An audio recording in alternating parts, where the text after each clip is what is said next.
Bonjour mes amis YouTube, je suis content d'être là.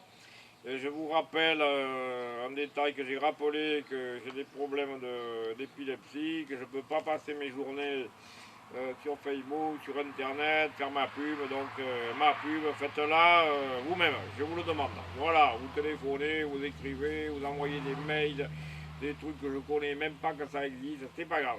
Voilà, je voudrais vous raconter une histoire qui m'a beaucoup amusé. Moi, je ne précise pas quand je l'ai vécu, et c'est volontairement, mais un jour de ma vie, j'étais en haut de la colline, d'une colline.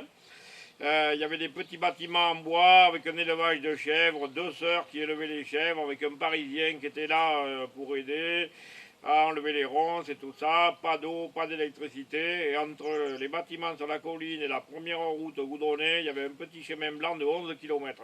Vous imaginez un peu le coin paumé, quoi. Et là, une des deux sœurs était voyante astrologue.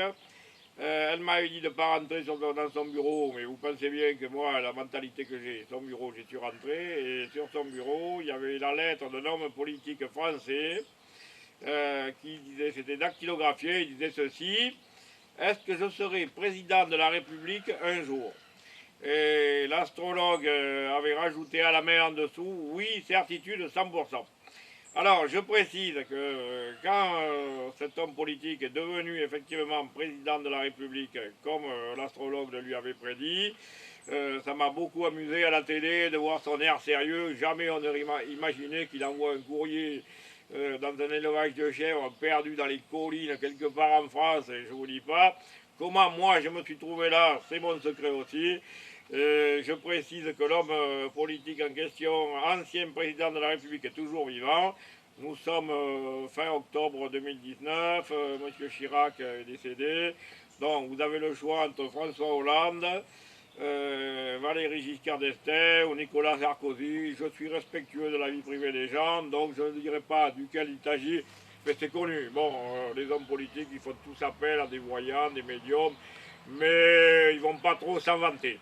Voilà, et je voudrais terminer en disant que j'ai passé un diplôme d'ingénieur dans une école d'ingénieur. La première année, j'ai pas eu le concours. La seconde année, je me suis dit, il faut faire les prières pour avoir le concours. Il n'y aura que ça. Bon, parce que travailler les maths, la physique, la chimie, tout ça, c'est pas trop mon truc, mais je voulais être ingénieur. Et alors, ce qui s'est passé après les prières, c'est que j'ai eu des voyances me disant les sujets qui allaient tomber au concours. Et sur 11 matières que j'avais à passer, j'en avais 8. Alors, ça a été facile pour moi d'avoir le concours, je me souviens très bien, épreuve de français, l'étranger d'Albert Camus, j'avais passé la semaine avant le concours à bien le lire. Coefficient 8, 20 sur 20, 160 points, ça m'a bien arrangé. J'avais l'équation précise de maths que j'avais à résoudre.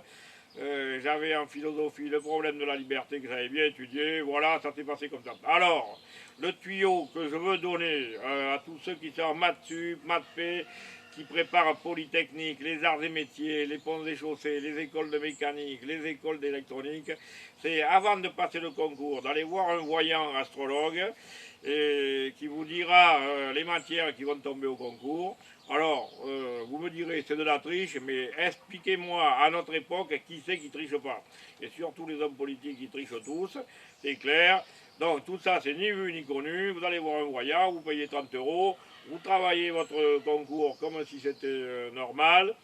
Et si le voyant ne s'est pas trompé dans les sujets, c'est un coup à gagner 200 ou 300 places sans avoir fait grand-chose. Voilà, merci, à plus.